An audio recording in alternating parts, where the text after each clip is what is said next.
नमस्कार प्यारे विद्यार्थियों, पीएस हिंदी क्लासेज में एक बार फिर आपका स्वागत है। आज हम संधि से संबंधित प्रश्न देखेंगे। इससे पहले वाली क्लास में हमने स्वर संधि के प्रश्न देखे थे। आज व्यंजन और विसर्ग संधि के महत्वपूर्ण प्रश्न जो विभिन्न परीक्षाओं में आने की संभावना रहती है और उससे संबंधित प्रश्न आते भी हैं, उन प्रश्नों को हल करेंगे। चलिए,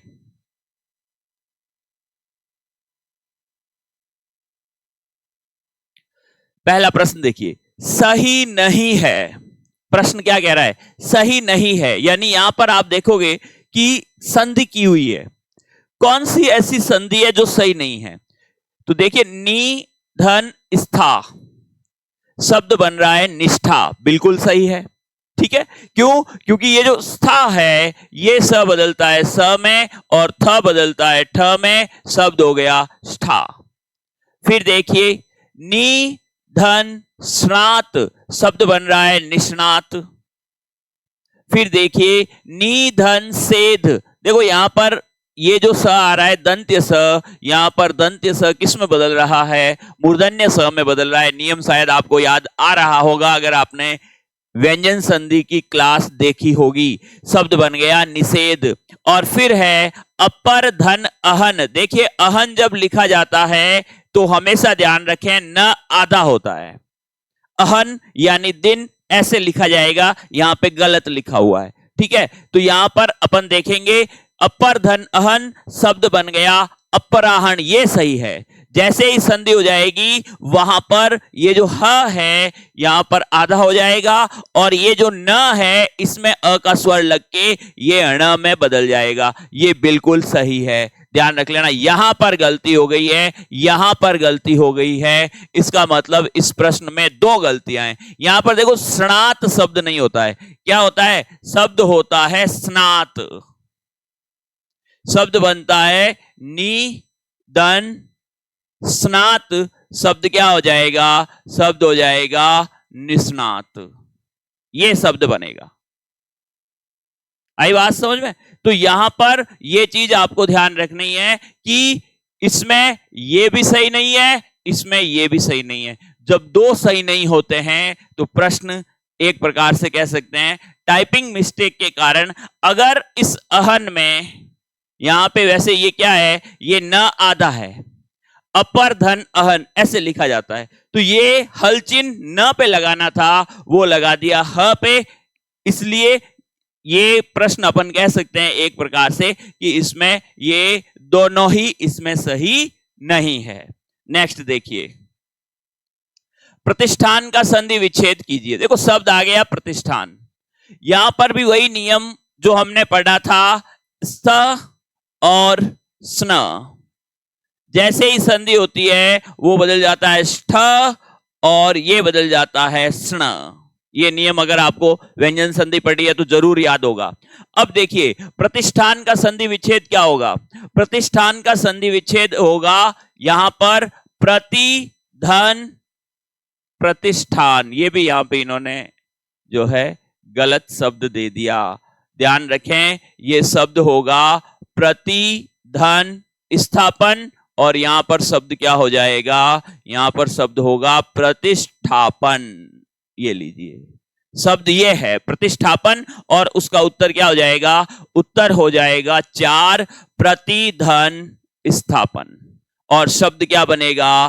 प्रतिष्ठापन। ध्यान रहे, आ गई बात समझ में? ठीक है, बाकी प्रतिष्ठाधनपन ये नहीं होगा, प्रतिधन स्थापन नहीं होगा, प्रतिधन ठापन नहीं होगा। यह है प्रतिधन स्थापन और शब्द बनेगा प्रतिष्ठापन। जबकि यहां पे इन्होंने क्या लिख दिया? यहां पे लिख दिया सिर्फ और सिर्फ प्रतिष्ठान। और प्रतिष्ठान का संधि विच्छेद क्या हो जाएगा? ये हो जाएगा प्रतिधन स्थान। ये लीजिए, आगे बात समझ में? चलिए, व्यंजन संधि नहीं है। किसमें व्यंजन संधि नहीं है? तो पहला है देखो परिणाम। परिणाम में आपको पता है परिधन नाम होता है, न का ण में परिवर्तन होता है, बिल्कुल इसमें व्यंजन संधि है। परिणय, इसमें भी ये हो जाएगा आपका परिधनय। इसमें भी आप देखोगे जो न है वो ण में बदलता है। प्रणेता, प्रधन्यता शब्द बन गया प्रणेता, और प्रावधान प्रधन अवधान, यानी कि इसमें कौन सी संधि हो गई, इसमें हो गई आपके दीर्घ संधि। और दीर्घ संधि किस में आती है, स्वर संधि में, इसमें व्यंजन संधि नहीं है। उत्तर हो जाएगा 4। आ गई बात समझ में। चलिए नेक्स्ट, कौन सा संधि शब्द सही है, ध्यान रखें कौन सा संधि शब्द सही है। तो देखिए पहला क्या है, दिक् धन मंडल, व्यंजन संधि के नियम याद करो, ये आपका व्यंजन संधि का दूसरा नियम है। कच ट त प के बाद में कोई भी नासिक्य आता है, पहला वर्ण किस में बदलेगा, नासिक्य में बदलेगा। तो शब्द यहां पे क्या बनना चाहिए था, शब्द बनना चाहिए था दिंग मंडल। क्या ये यहां पे दिंग मंडल है, नहीं है, इसलिए ये सही नहीं है, उत्तर ये नहीं है। हमें कौन सा शब्द ढूंढना है, कौन सा संधि शब्द सही है, तो हमें सही वाला ढूंढना है। फिर देखिए मातृधन इच्छा, देखो री के बाद में ई आ रहा है, री के बाद में ई आ रहा है, कौन सी संधि होती है, संधि होती है यण संधि। ठीक है, यण संधि होती है, ध्यान रहे। और जब यण संधि होती है, री किस में बदलता है, र में, और जब त के साथ र होता है तो त्र बनेगा, और त्र में ई की मात्रा लग जाएगी, शब्द क्या बनेगा, मातृच्छा। क्या यहां पे मातृच्छा है, नहीं है, ये भी सही नहीं है। फिर देखिए वाक धन ईश्वर, पहला ही नियम है, क च ट त प के बाद में कोई भी घोष वर्ण आए, नासिक्य नहीं आना चाहिए। तो पहला वर्ण किस में बदलेगा, तीसरे में, और यहां पर ई है, ई की मात्रा हो गई वागीश्वर, बिल्कुल सही है। ठीक है, और उत्तर क्या हो जाएगा, उत्तर हो जाएगा 3, क्योंकि हमें सही शब्द ढूंढना था। अब चौथे में क्या गलती है, देखिए देवी धन अवतरण है ये, यानी ई के बाद में अ आ रहा है, कौन सी संधि है, यण संधि। ध्यान रखें ई किस में बदलेगा, य में बदलेगा। जैसे ही ये य में बदलेगा, वह क्या हो जाएगा, आधा हो जाएगा, शब्द क्या हो जाएगा, देव्य, देव्यतरण, देव्यवतरण, देव्यवतरण। तो यहां पे शब्द आ गया देव्यावतरण, इसलिए ये गलत है। ठीक है, शुद्ध शब्द ये होगा। और संधि कौन सी है, संधि है आपके यण संधि, तो इसका उत्तर हो जाएगा नंबर 3, यही शब्द सही है। ठीक है, चलिए किस वर्ग में शब्द का गलत विच्छेद है, देखिए किस वर्ग में शब्द का गलत विच्छेद किया गया है, षणमास, षट धनमास, बिल्कुल सही है, क्योंकि यहां पे जो ये पंचम वर्ण है, जैसे ही संधि विच्छेद होगा अपने पहले वर्ण में बदल जाएगा। षट धनमास व्यंजन संधि का दूसरा नियम है, तो ये गलत नहीं है। षड रिपु, षड धन रिपु, ये गलत है, क्योंकि ये तीसरा वर्ण है, ये प्लस से पहले जाके षट धन रिपु होगा, और ट बदलेगा ड में, और ड में ये र जुड़ के षड रिपु शब्द बना है, गलत विच्छेद इसका है। आंसर हो जाएगा 2 नंबर। फिर देखिए अब्ज, अपधनज, यहां पे आप देखोगे अपधनज, यहां पे प आ रहा है, प के बाद में ज आ रहा है, पहला ही नियम है, व्यंजन संधि का पहला नियम जो हमने पढ़ा था। प किस में बदलेगा, अपने ही वर्ग के तीसरे में, शब्द क्या हो जाएगा, अब्ज।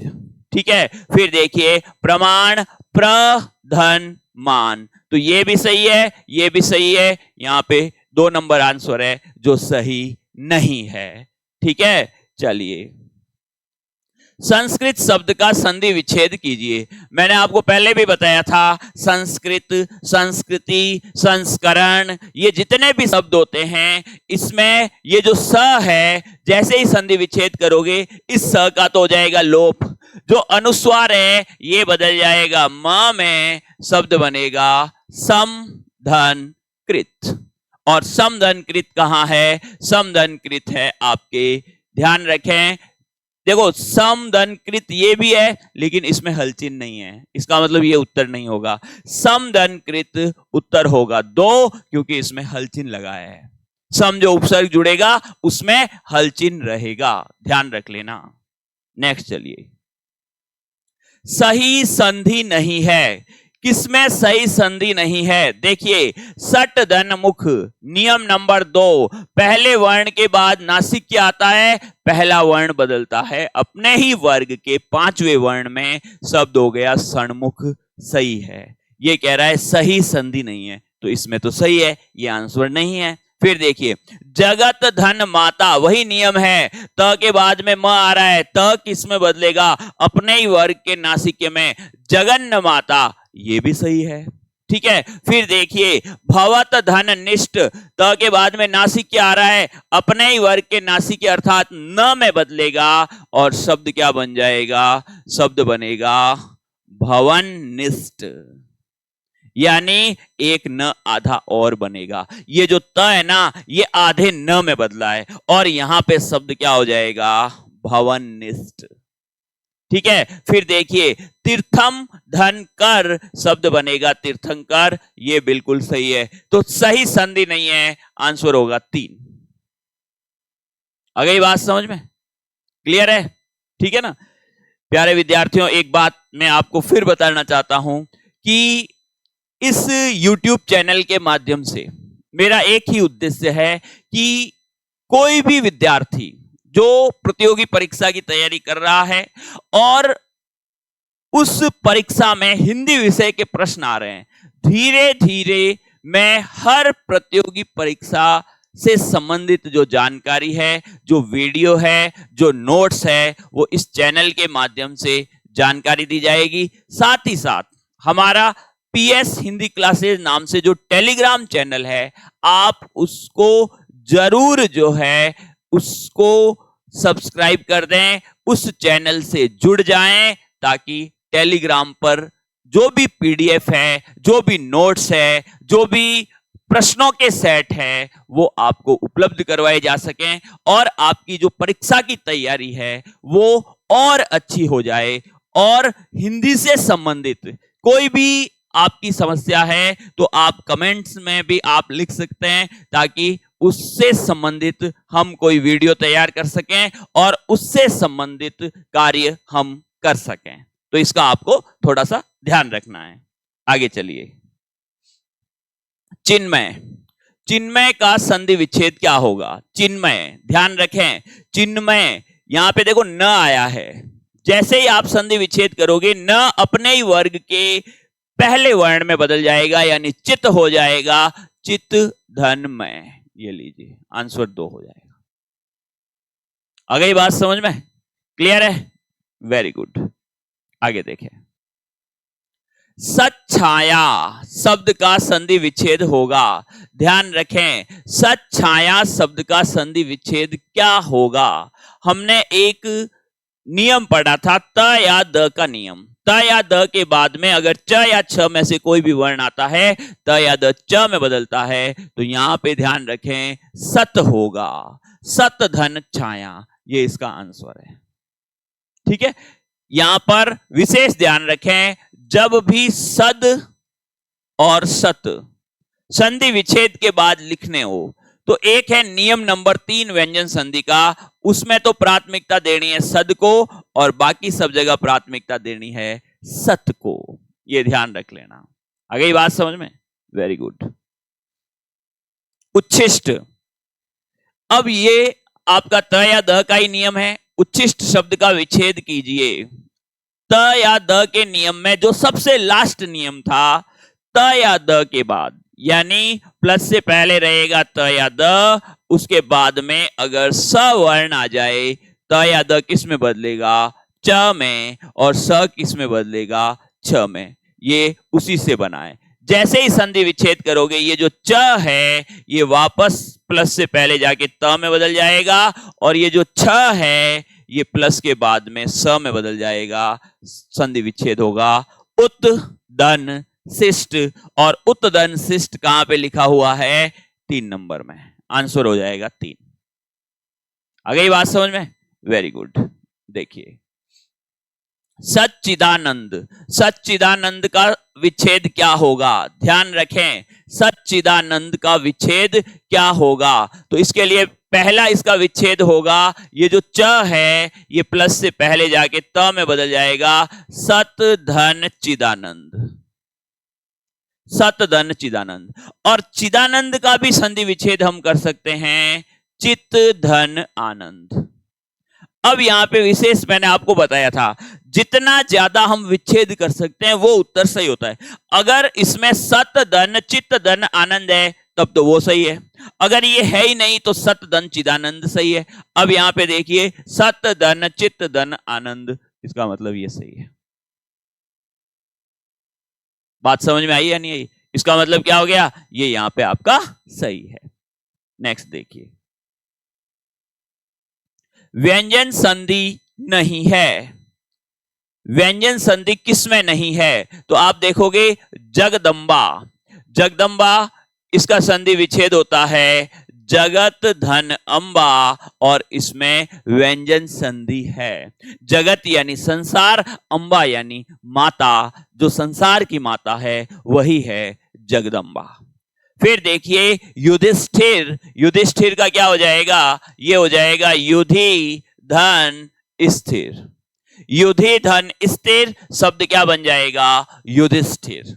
ठीक है। फिर देखिए परोपकार, परोपकार का संधि विच्छेद क्या होगा, पर धन उपकार। और यहां पे देखो युधिष्ठिर में क्या है, युधिष्ठिर में तो व्यंजन संधि है, जगत धन अंबा में भी व्यंजन संधि है, पर धन उपकार, अ के बाद में उ आ रहा है, ओ बन रहा है, यह है गुण संधि और यह है स्वर संधि, उत्तर यही होगा। और उज्ज्वल में भी व्यंजन संधि है, ये हो जाएगा उत धन ज्वल। ये लीजिए, आ गई बात समझ में?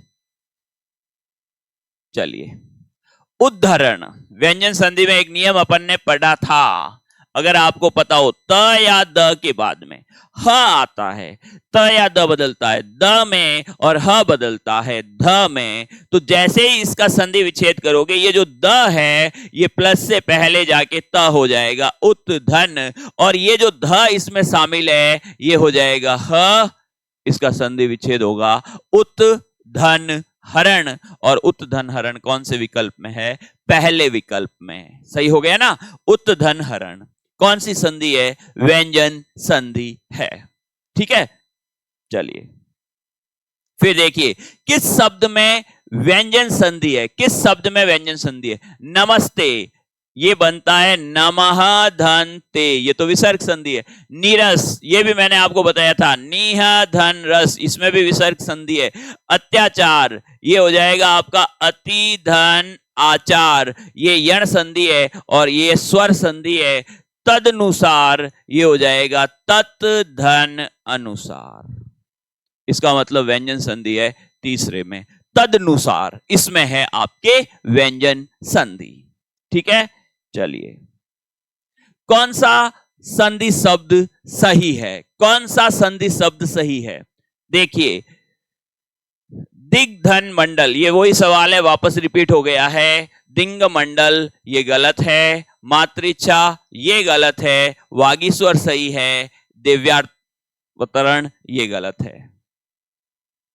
वृक्षच्छाया शब्द जो है इसका संधि विच्छेद होगा, वृक्षच्छाया, ध्यान रहे वृक्षच्छाया ये आपके व्यंजन संधि का नियम है। सातवां नियम मैंने आपको पढ़ाया था कि कोई भी स्वर हो और स्वर के बाद में छ आ जाए, स्वर तथा छ के मध्य में च का क्या हो जाएगा, आगमन हो जाएगा, तो इसका संधि विच्छेद है वृक्ष धन छाया, उत्तर हो जाएगा 4।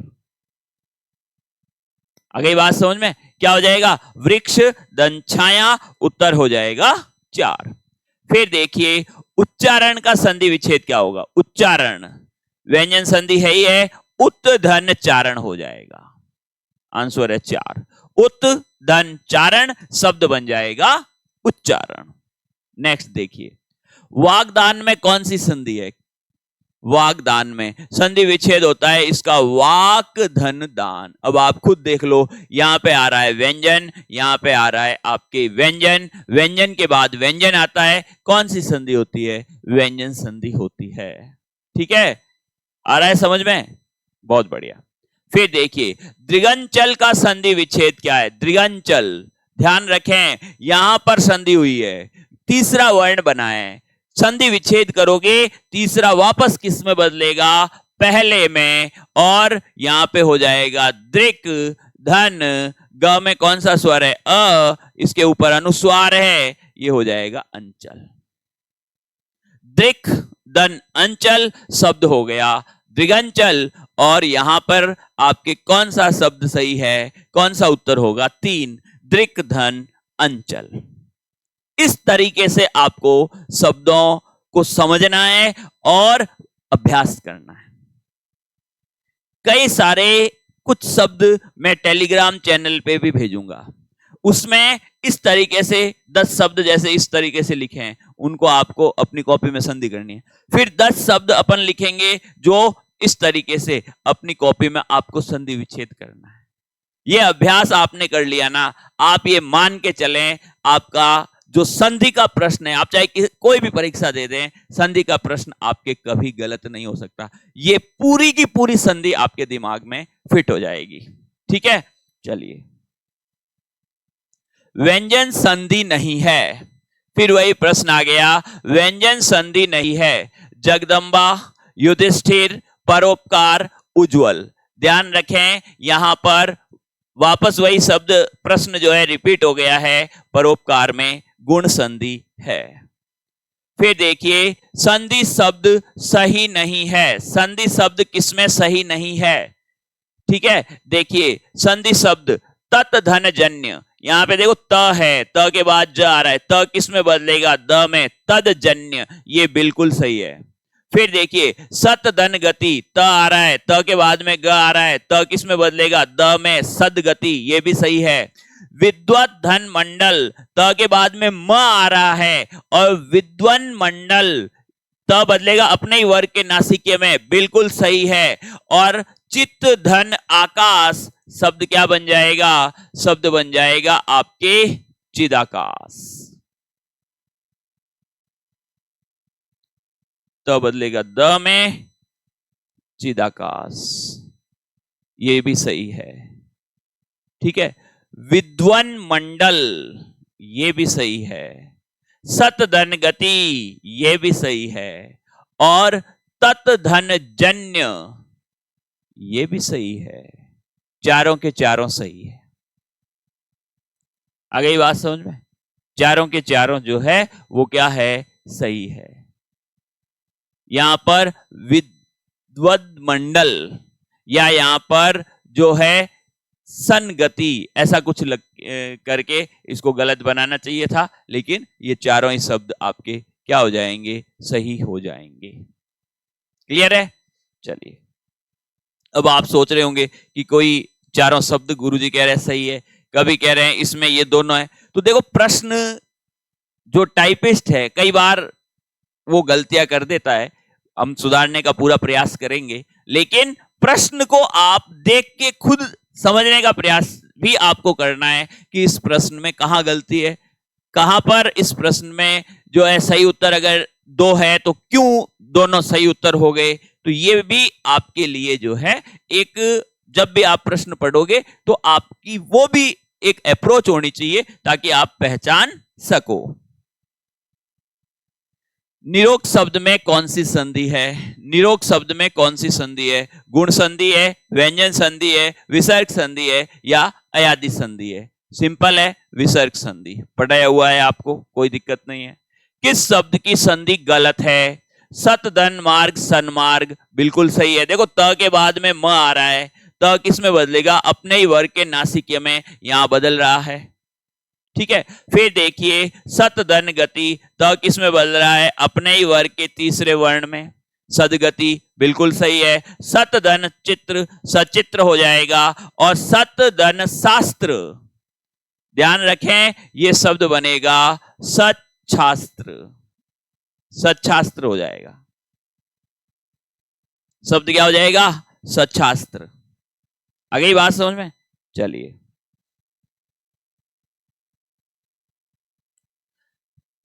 कौन सी संधि गलत है, देखिए उत धन शिष्ट, त बदलेगा च में, स बदलेगा छ में, उच्छिष्ट हो गया।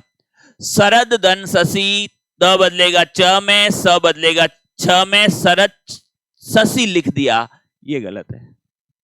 यहां पे आता सरच छसी, तब सही होता। ठीक है, तो कौन सी संधि गलत है? ये गलत है। तत्दन शिव, ये भी देख लो, तत्शिव ये बिल्कुल सही है। तत्दन शंकर, तत्शंकर ये भी सही है, ये भी सही है, ये भी सही है। आंसर इसका हो जाएगा 2 और शब्द क्या बन जाएगा? सरच छसी। निष्प्राण में कौन सी संधि है? निह धन प्राण, संधि कौन सी हो जाएगी? विसर्ग संधि। निष्प्राण में कौन सी संधि है? विसर्ग संधि है।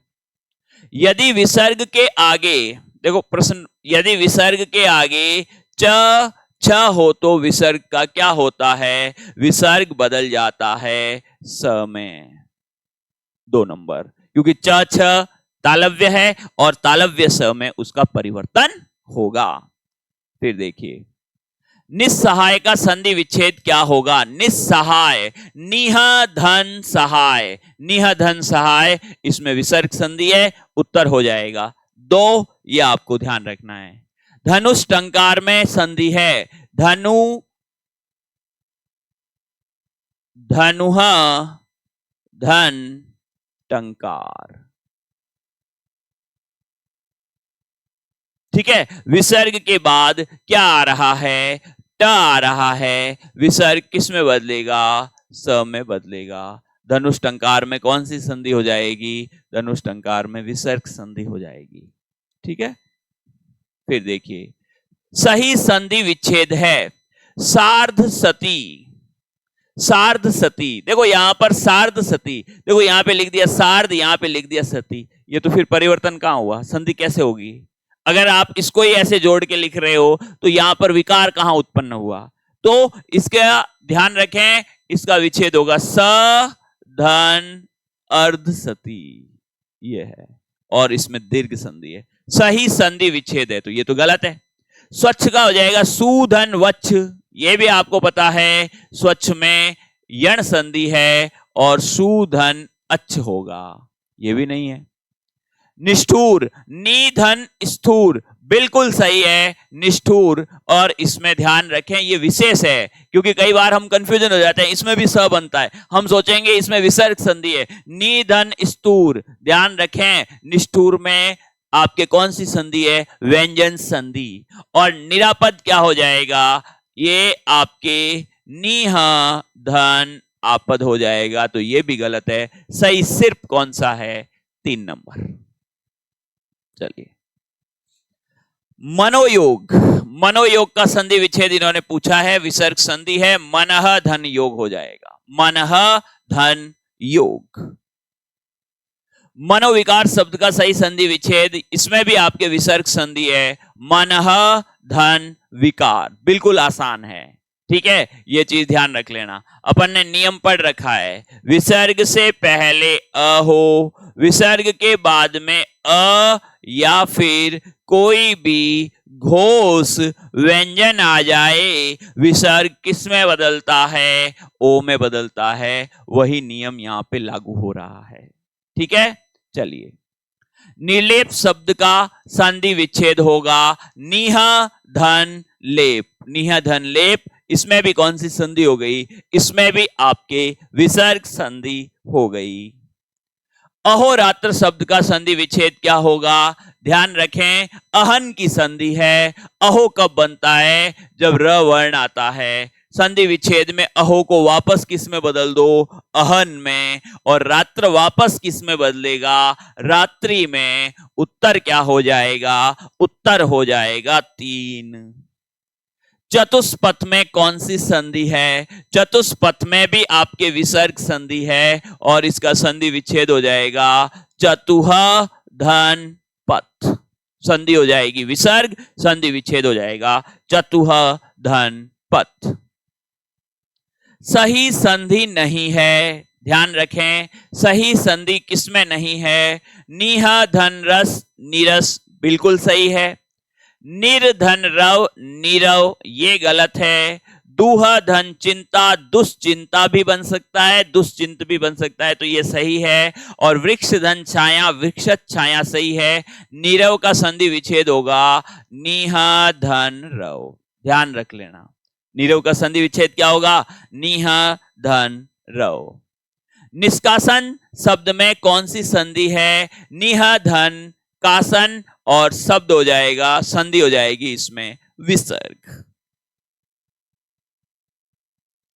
आशीर्वाद का संधि विच्छेद कीजिए, वेरी वेरी इंपॉर्टेंट शब्द है। यह आशीर्वाद यहां पे गलत टाइप हो गया है, आशीर्वाद इस तरीके से लिखा जाएगा, ठीक है। तो यहां पे क्या हो गया? आसीह धनवाद, आसीह धनवाद शब्द क्या हो जाएगा? शब्द हो जाएगा आशीर्वाद। आ गई बात समझ में? चलिए, निश्चल का सही विच्छेद है निश्चल, निश्चल का सही विच्छेद क्या होगा? नीह धन चल, नीह धन चल शब्द हो जाएगा निश्चल, ठीक है। बाकी तो किसी में नहीं है ये, बिल्कुल। यशोदा शब्द में कौन सी संधि हमने अच्छी तरह पढ़ रखा है? ये है आपके यशः धनदा, और संधि कौन सी हो जाएगी? विसर्ग संधि। तो यशोदा में कौन सी संधि है? विसर्ग संधि है।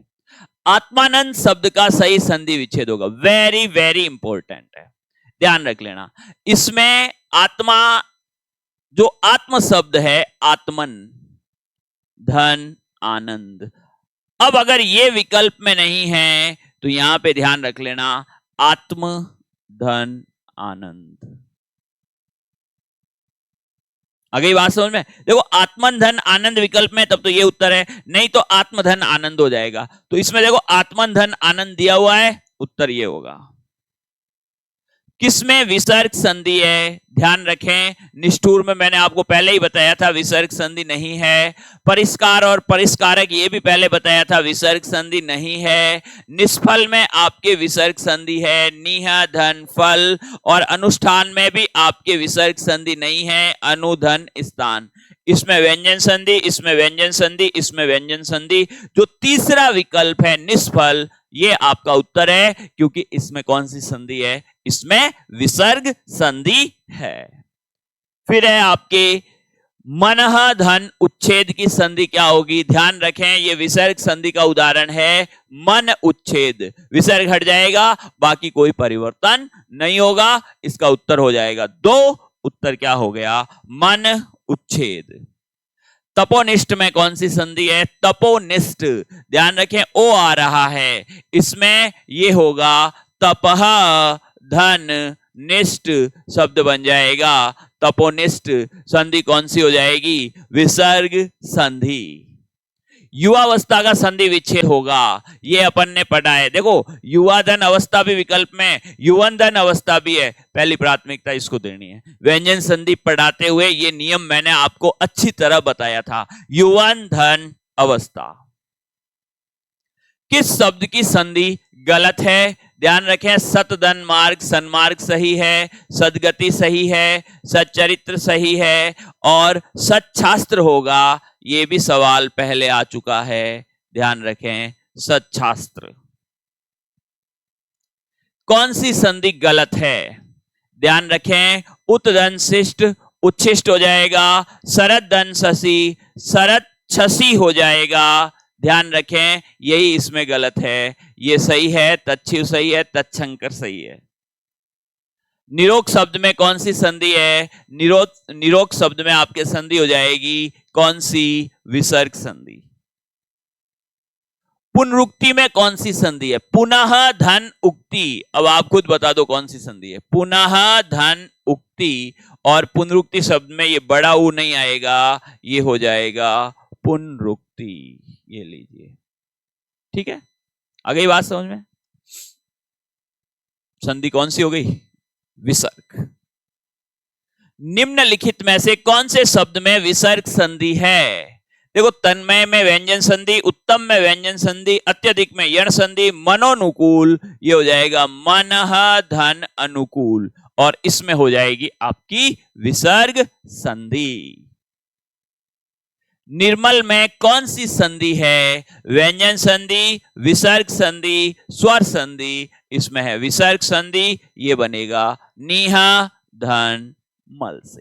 ये लीजिए, आ गई बात समझ में? ठीक है, कुछ सवाल रिपीट भी हुए हैं, देखो धीरे धीरे इसको हम सुधारेंगे ताकि कम से कम गलतियां टाइपिस्ट करे। एक बार प्रूफ रीडिंग करके आपके सामने प्रस्तुत करेंगे। सुधार हमेशा हर कार्य में उसकी गुंजाइश रहेगी, ये चीज आपको ध्यान रखनी है। प्यारे विद्यार्थियों, आप जो अध्ययन कर रहे हैं इसमें एक बात आप विशेष तौर से ध्यान रखें कि अगर आपको अपना चयन करवाना है तो आपको दो चीजें विशेष रूप से मैं आज आपको बताना चाहूंगा, जिसमें पहली चीज क्या है? पहली चीज है निरंतरता। निरंतरता हमेशा बनी रहनी चाहिए। अगर हम पढ़ रहे हैं ना तो कंटिन्यू पर डे डेली वाला जो हमारा टाइम टेबल है उसको हमें फॉलो करना ही है। और दूसरी चीज क्या होती है? दूसरी चीज है धैर्य। कई बार क्या होता है कि हम ये सोचते हैं कि अब ज्यादा समय हो गया, 6 महीने हो गए, 8 महीने हो गए। देखो, जब आप निरंतर पढ़ोगे और आपके पास धैर्य है, ये दोनों चीजें अगर आपके पास है तो ध्यान रखें आपको 100% सफलता मिल जाएगी। आ गई बात समझ में? क्लियर है? ठीक है, तो आपका बहुत बहुत धन्यवाद।